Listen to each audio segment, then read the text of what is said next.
Social media allows us to market to people we would have never usually met, people all around the country, even all around the world. But what about local marketing for small businesses, the mums and dads, the local services who just want to get more clients, more inquiries, and more leads in their local area?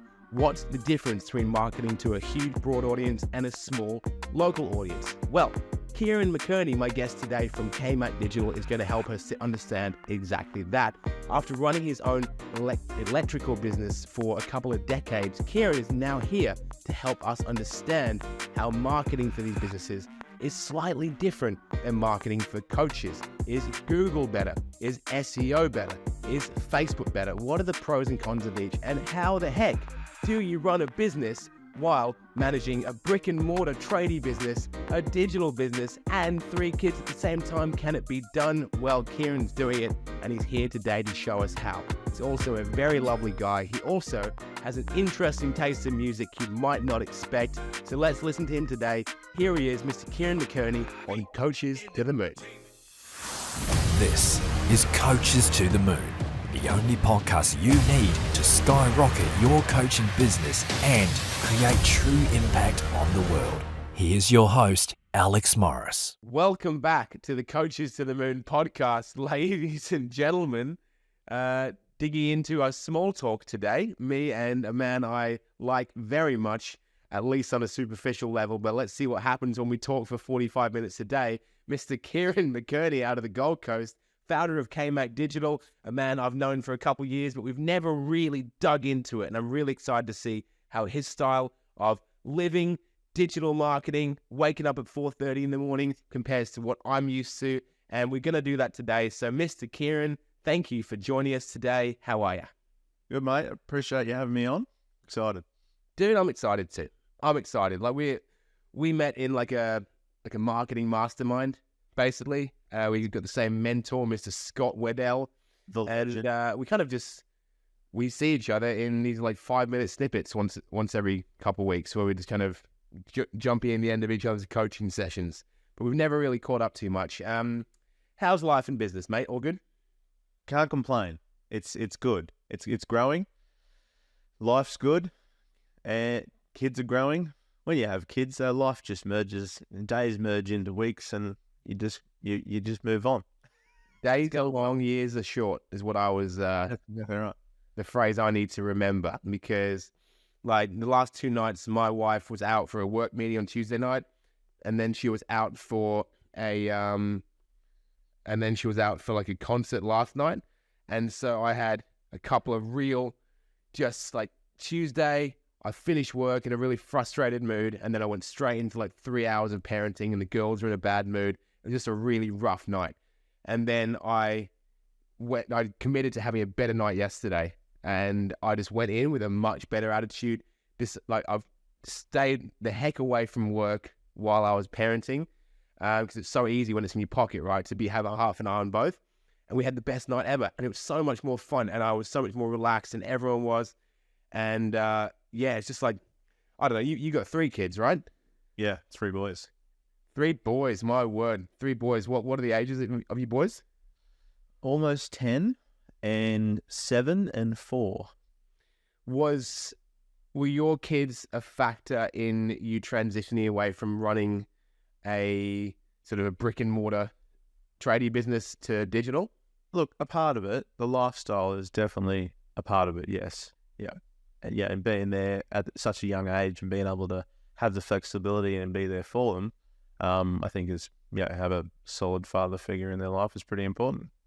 Yeah, 100%, man. That's awesome. When it's really cool that like with the breadth of opportunity on the internet these days, you can have both. Like back in the day, my dad had businesses and he was just working all the time. And we definitely saw him a lot on holidays and stuff. But like the more his only option to like create success was just by going to work more, basically. And he couldn't do it from home because he had a shop, So it's really, really cool, man, that we're managing to do this. And one thing before we get into like marketing and stuff, one thing I love about what you do is you and your family, you kind of go off grid once a month or so. Is that right?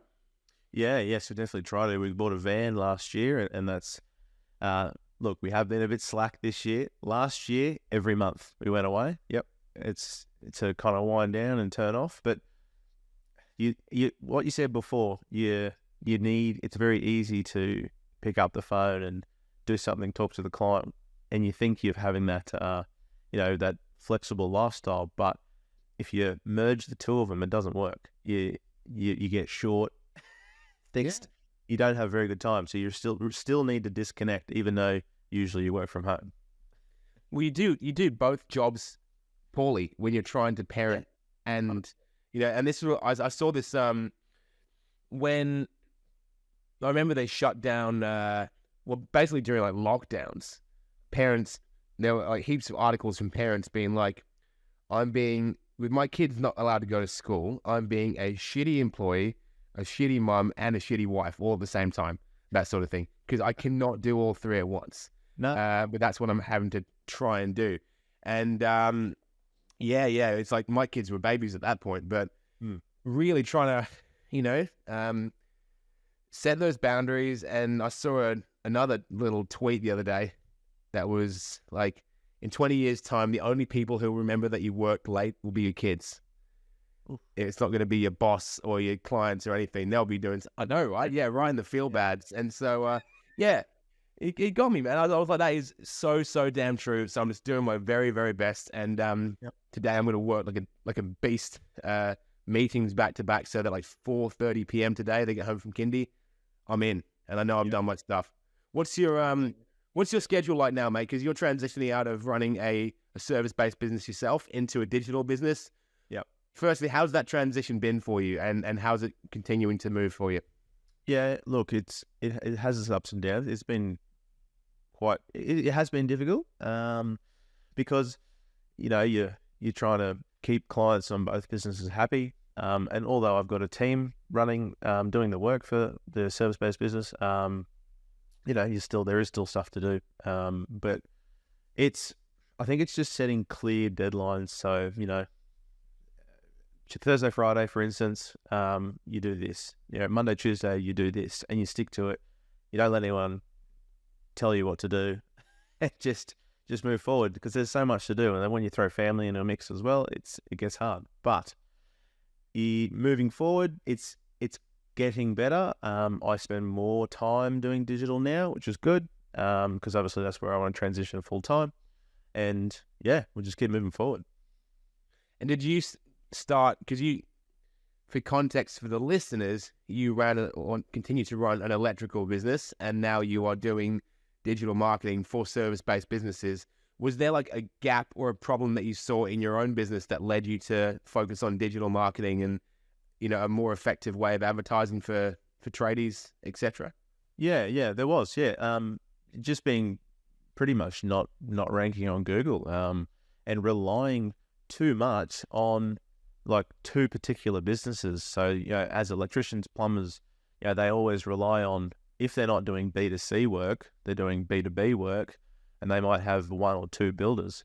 So, I made this mistake back in the day, is you put all your eggs in one or two baskets, and when something happens, a big portion of your revenue disappears.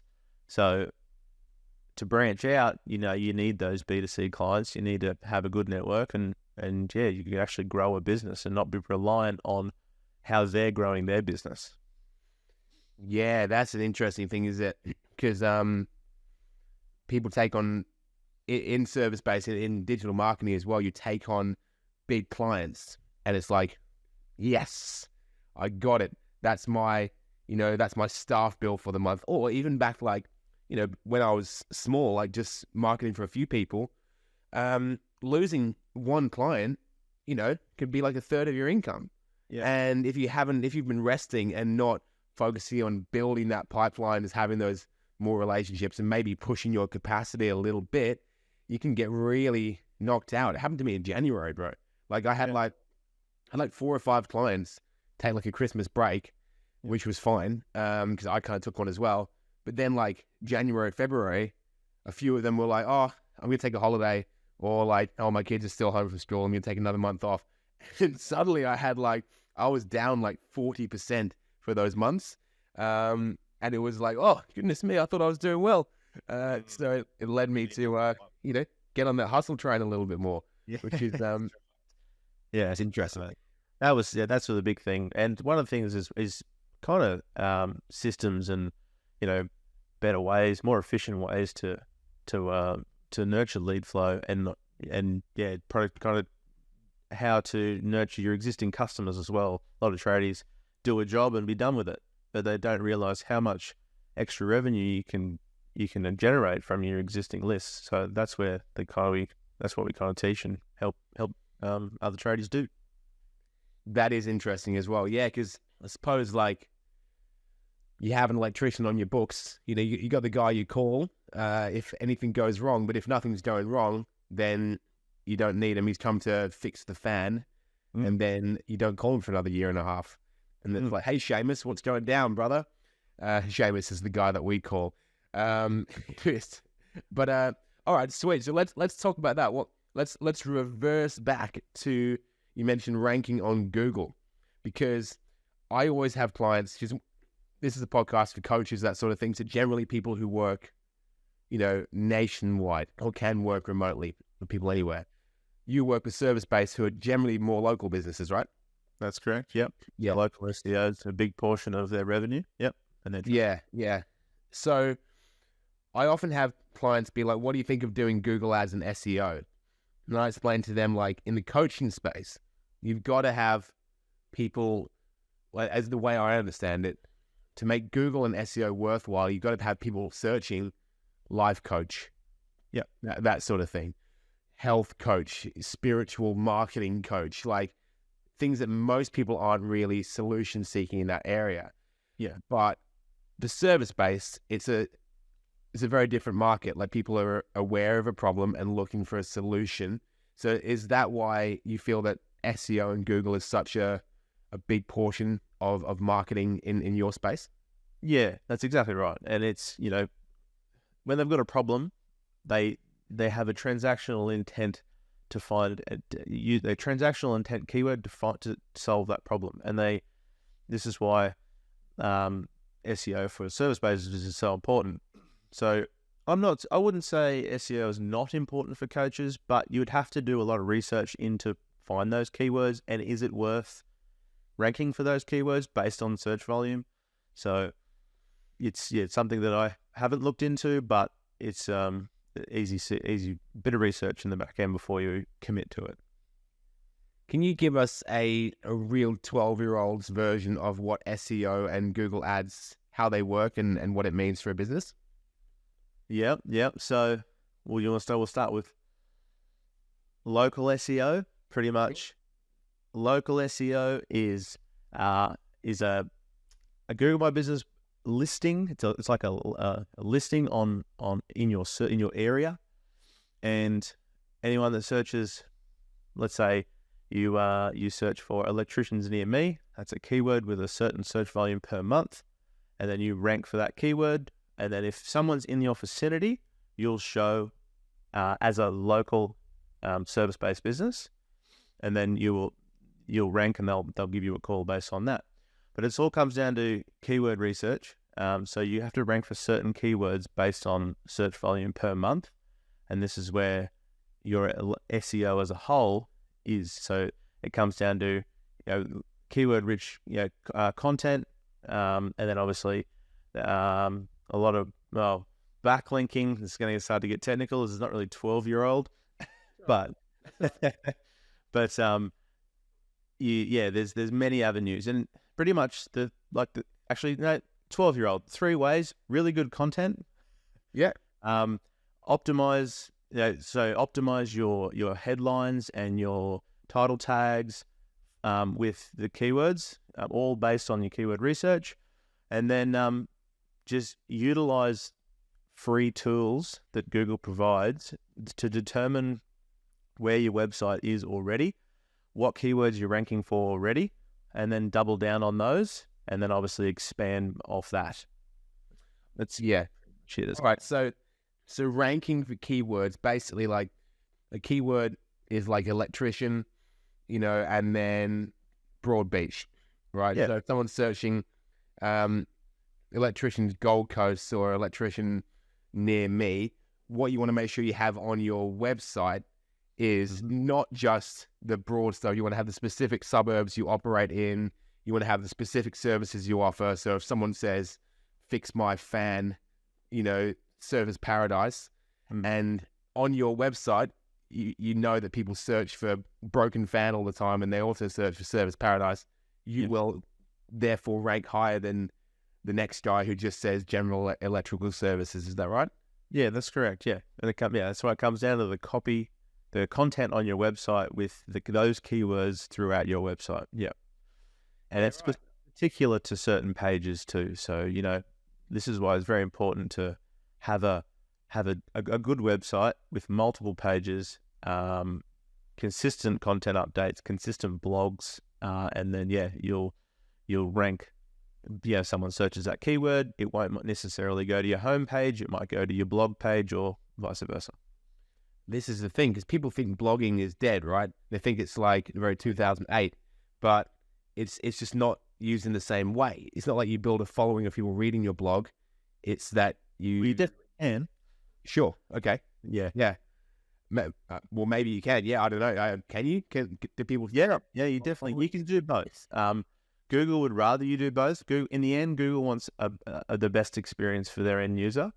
So if you have a blog, which will part of our SEO strategy is 2 blogs a month, but you have to write. They can't just be keyword-rich blogs and just a bunch of this keywords in here. It's not really exciting to read.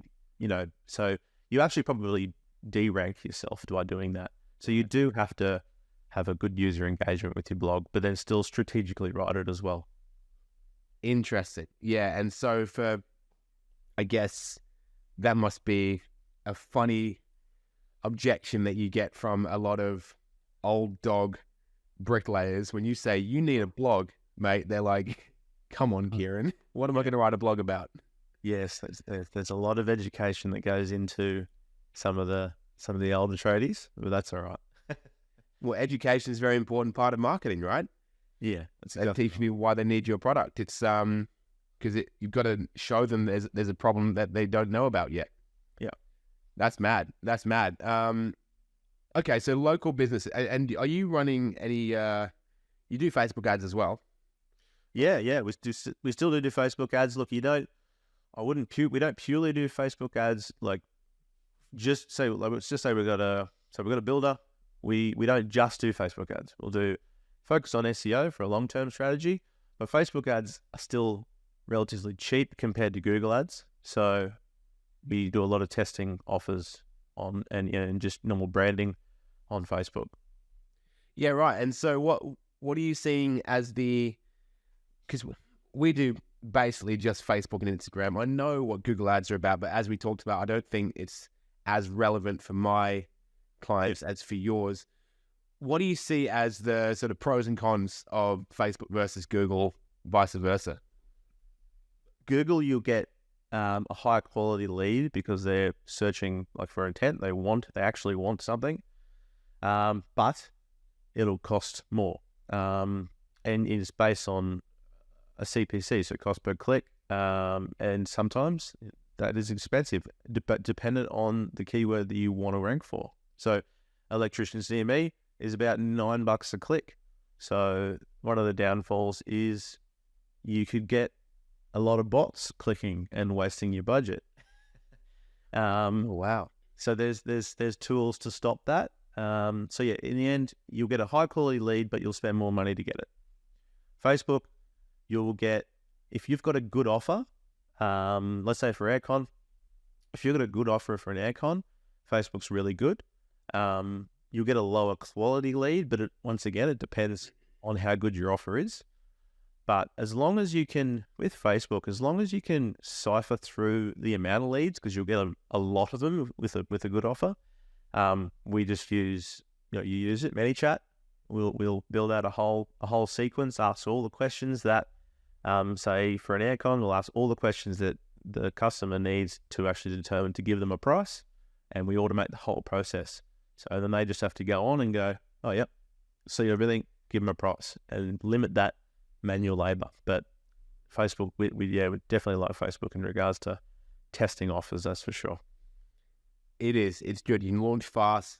You can get cheap stuff coming through, and yeah, if you get 100 leads for, $10 a lead, and you spend $1,000, but then you make a sale from one of these people, odds are you're going to make your money back and more off of a very kind of conservative closing ratio, which is good. And that's the way I always explain to my clients is in terms of marketing, because we do Facebook ads and we invest quite heavily in them, and people freak out. But then you say, like, dude, can you close 1 out of 100 leads? And they're all like, of course I can, bro.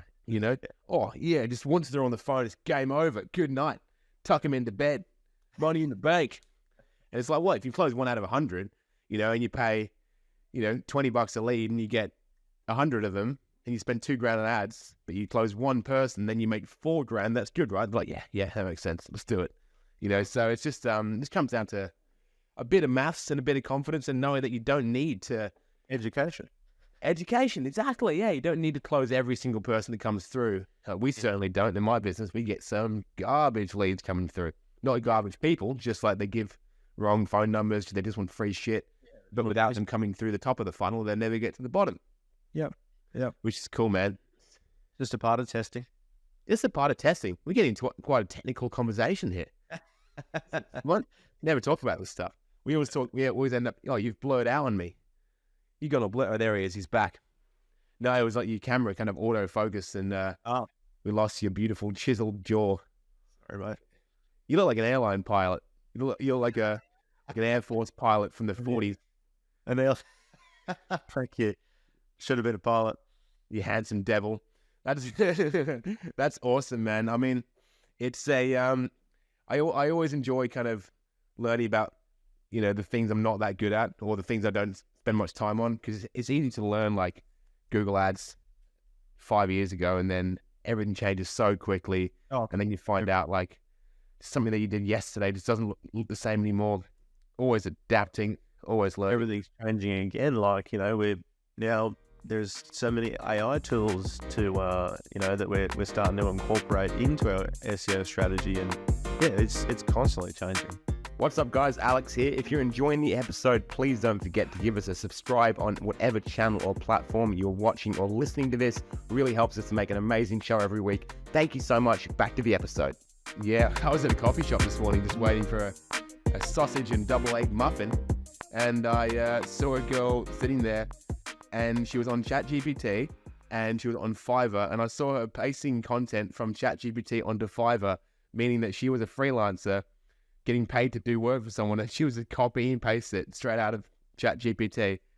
And wow. I thought, like, that's going to catch up on us.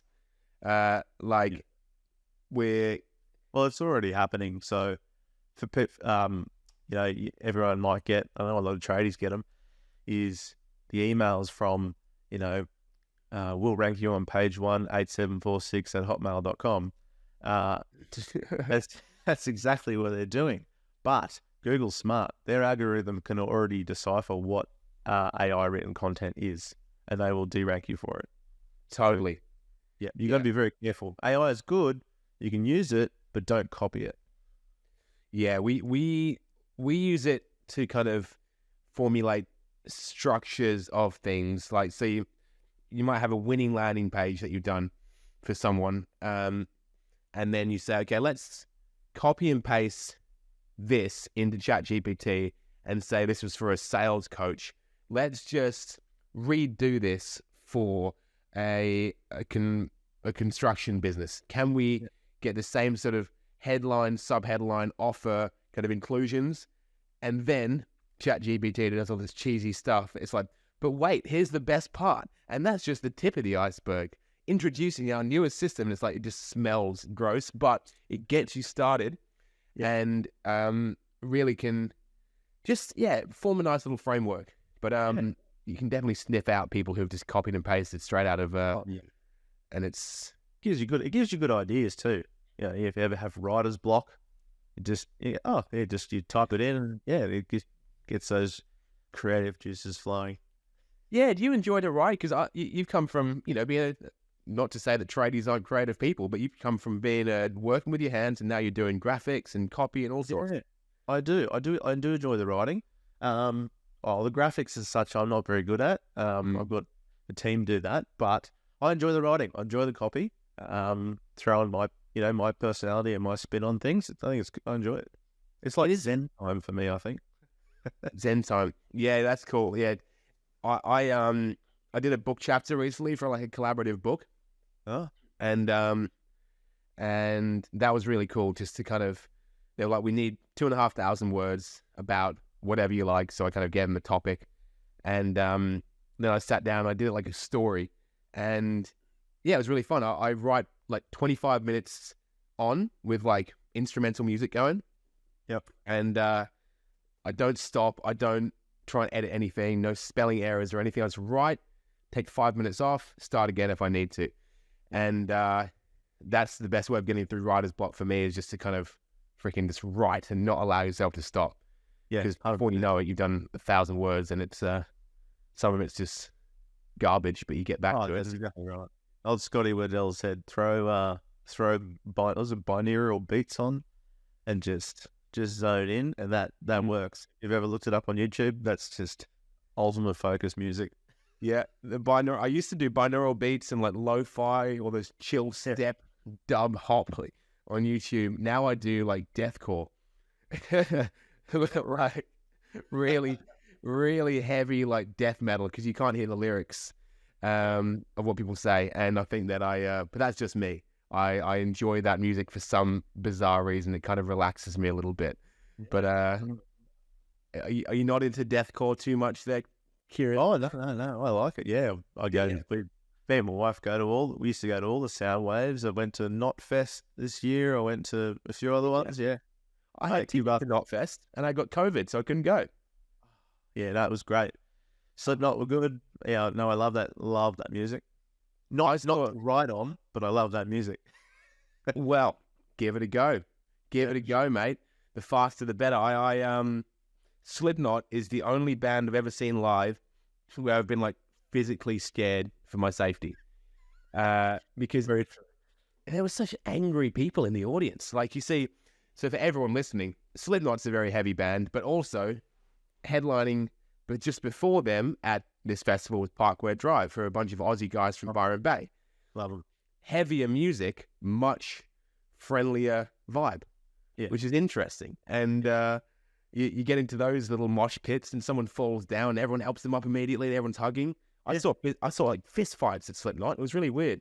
Yeah, different crowds. Don't know why. So how are you switching off these days, mate? Like, you're a busy guy. You said you get up at 4:30 a.m. and you are obviously on the go with your gym and family until the workday starts, and then you do your work day. What are your boundaries? What are you doing as a busy dad, busy entrepreneur to keep yourself the calm and happy man that you are? First of all, it'd be gym. That is, it's starting to, mentally notice change and a lot calmer and whatnot. So I'm definitely going to continue that route. Six weeks in, so I do enjoy that. But it just be kind of just hanging out with the family, or going away in the van. We're going away in July and September. So yeah, holidays, family, and gym. Dude, what more can you hope for? Just making time for it, right? Yeah, that's exactly right. If you don't make time for it, that's, there's really no excuse, really. People say they don't have time for things. Well, you just don't make time. It'd be very easy to not have time for things. And I completely understand that. I find myself, I go on all my walks at like 9 p.m. to make sure I hit step counts every day and get outside for a couple hours. Like, we'll do, put the girls to bed at like 7:30 and then have dinner. And then all I want to do is just sit down, but I go for a walk, and infinitely happier for that. Whereas my wife winds down with the couch, which is, she's on her feet all day because she's and I'm not. Yeah. I mean, That's got to be a nice little change. I came from hospitality, working as a chef on my feet all day, kitchens, early mornings. It's a little hidden benefit of the old digital lifestyle sometimes, eh? On the feet and in the roof space. In the roof space. Goodness me. Yeah. The roof space is an interesting one, and I say this as a guy who's come from hard work, and now I'm completely on the digital tools, right? I've found myself starting to crave more physical work outside of my work day, like gardening and like chopping wood and like building things and like outdoor exercise, more so than I did when I worked on my feet. I think it's I think you need both too. Yeah, you need a bit of both. I think it's ingrained in us, and I think that. I mean, when did you start do you do an electrician apprenticeship when you were like, what, 18, sort of thing? 15 I started. 15. Oh, yep, qualified by 19 and started the business at just after 20. Yeah, wow. So you're running your own business at 20. Yeah. Yeah, cool. And what was that version of the business like? That just you? That was just me. Yeah, just me doing service work. Just, not doing any marketing, just the good old referrals and good work. Yeah. The best marketing there is, right? Yeah, look, it grew a lot over the years, and it only really started to see where the benefits of marketing and the mistakes that I made is when you have a team of over 10 people, and once again, if you're just relying on those referrals, when you've got those sort of overheads, you can't have anything, their business change, or they use someone else, or they shut their business and it affects yours. So that was, started from there, got to there, went down to there, and then back up again. Yeah, got to do it though, right? 100%. Yeah, you wouldn't know how to safeguard yourself from it happening again. That's exactly right. And I see it happen time and time again with a big portion of the tradies, and just kind of educate them on the safe measures they should put in place. And a healthy lead flow is one of them. Massive. And good systems. And so you're not spending every hour, you should work all day, come home at night time and work all night. You need good systems. Yeah. Systems is the S word. That's one we talk about an awful lot on this show, because I'm realizing the power of it. It's something I avoided like the plague, just like, more softwares. You got to get Trello, and then you got to have a CRM and all these different fucking, $49 a month softwares that you got to pay for. But, when I had my team they forced me to get this stuff to make their life easier. And it's so good. I'm so glad that we've now, compartmentalized different parts of our business. You can't grow a business without it. It's creating solid foundations, and you can't expect it to run 15, 20 staff out of a diary. It just won't work. No. All right. So what are some traits and lessons that you've brought over from running your electrician business to now running your digital marketing business? Traits. Traits would be good old fashioned customer service. The tradie customer service. That goes a long way with tradies, because they can determine on they know your past based on how you talk. So good old tradie customer service. And then sit kind of pretty much everything I learned, I've now done it straight away in digital. So back in the day, didn't have any systems, did that when I was too big, and it was an absolute headache. So I spent the money at the start to build the systems out, build those solid foundations, and then it'll grow a lot easier, less stressful, less work, less manual work. Or less paperwork, right? Yeah, and customer service is an interesting one, because in the coaching space, what most people do when they hire is they're hiring kind of behind the scenes people, designers, SEO people, content creators, admin. But in your electrician business, obviously your staff would have been customer facing as well. Is customer service something that you would train? And like, how do you replicate your mannerisms into someone else who's completely different to you? No, it didn't look, it come naturally to me. I wasn't really trained on how to do customer service. I had to train my staff to do it properly, and and what not to say, and just be polite. But yeah, it come naturally to me. But definitely the training behind it for the staff is very important. And that's just constant talks. But once again, once you do it for a while, like staff now, they're perfect with the customers. There's no need to training on how to deal with customers. That's for sure. Yeah, I suppose that every lesson comes from something that someone's done that wasn't perfect. Yeah, that's exactly right. And you'll know, if someone's going to be good at customer service within the first couple of weeks. So Yeah, that depends on how much training am I going to give this person based on their ability to talk to people. everyone's different, right? Like, And everyone's got different. Yeah. and not everyone needs to be, a super enthusiastic customer-facing person. If they're just good at their job, and it's good to have all sorts within a business, because we were talking before about James and Scott, who taught us what we do. Those guys, the three guys who run that company, are such high energy, just like hit them and go, just like get up and grind and results based people. I can imagine it would be quite intimidating to have an office full of those people if you're not like that. And so balance is key. Yeah. Your team now digitally, how many people are, contracting for you? I've just got two, myself and two others. Yep.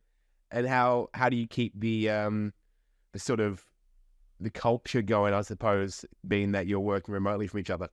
Yeah, just daily calls. So we have a daily 10:30 call, and go through yesterday's work and how can we better ourselves, and then obviously today's work, and that's pretty much it. It's just communication.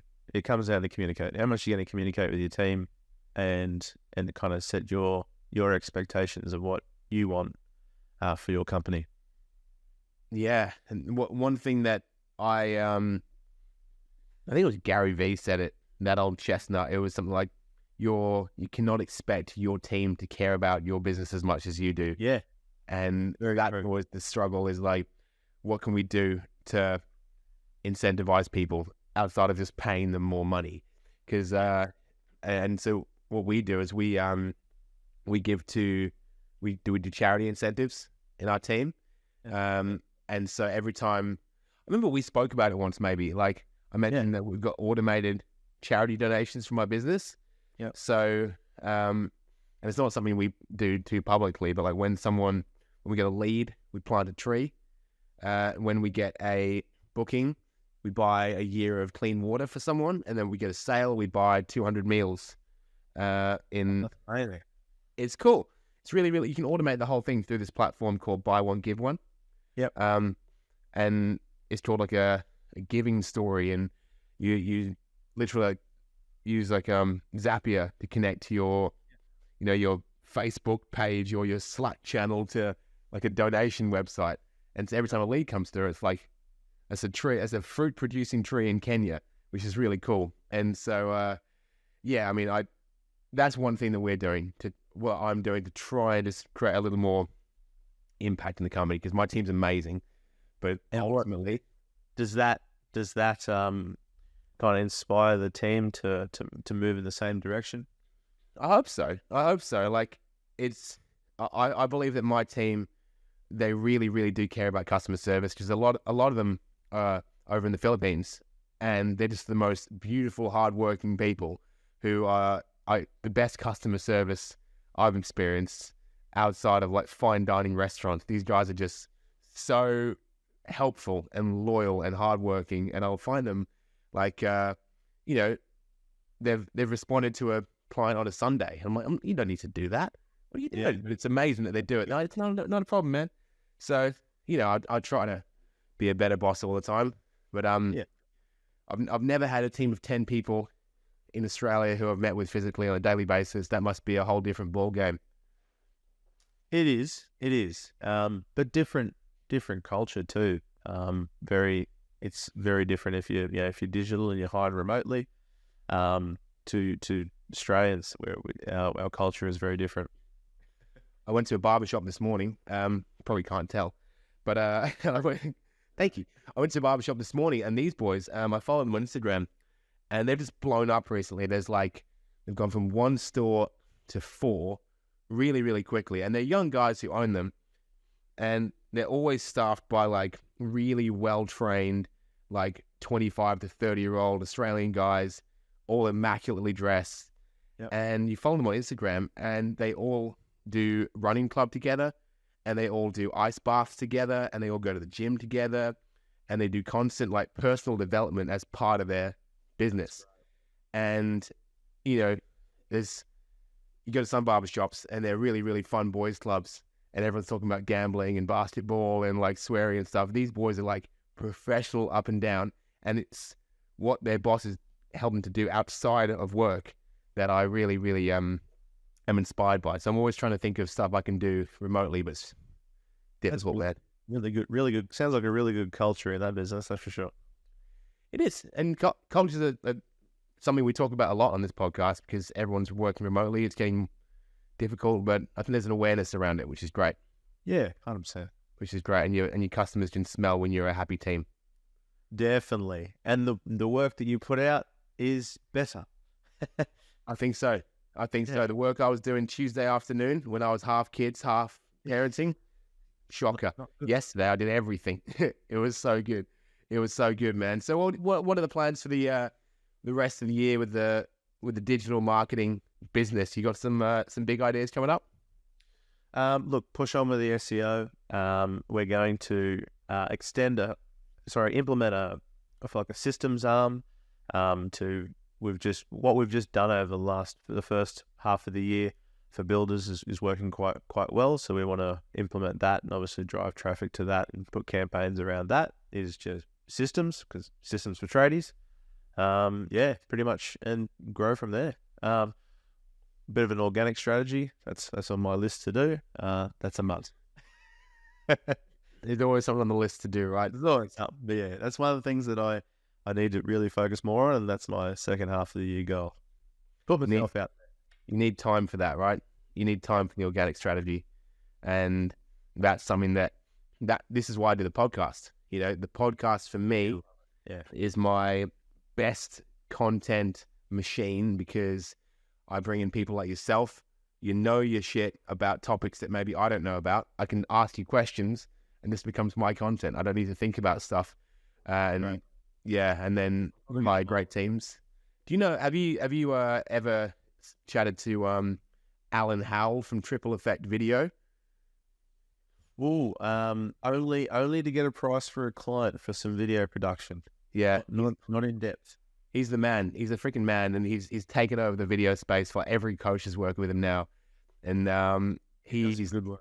Well, his team's taken over my podcast now.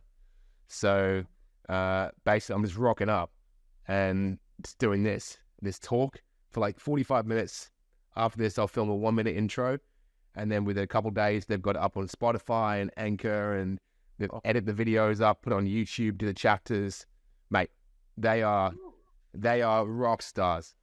Yeah, to reach out to him. That's saving you a lot of time. That's it, man. And all my content's on point because I don't have anything to do with it. All I do is talk, So it's all this leveraging experts, and so I cannot recommend Triple Effect Video enough, and they'll be editing this and watching it. So, mate, Kieran McKerney, KMAC Digital, you're an absolute pleasure to talk to. You make me feel very calm, and that's impressive from a guy who, has so many things on his plate. So congrats on the enormity of your success, mate. Thank you. Thanks for having me. Business and life. No, you're a champion, brother. And, Gold Coast, I'm aiming to make my way up to the Gold Coast before the end of this year. And when I do, I know, now's not the time. Is it? I mean, surely it must be chilly even on the coast. No, well, the mornings are chilly, but no, it's it's getting up to 20 degrees, 22 degrees. You don't need to wear a jumper during the day. That's why you're all smiling up in Queensland all the time. So All the time. walks, coffee. We love What does he say? Coffee and outcomes. Good old Scotty. coffee and outcomes. Yeah, coffee and acid reflux here in Sydney. That's all. We're all too highly strung.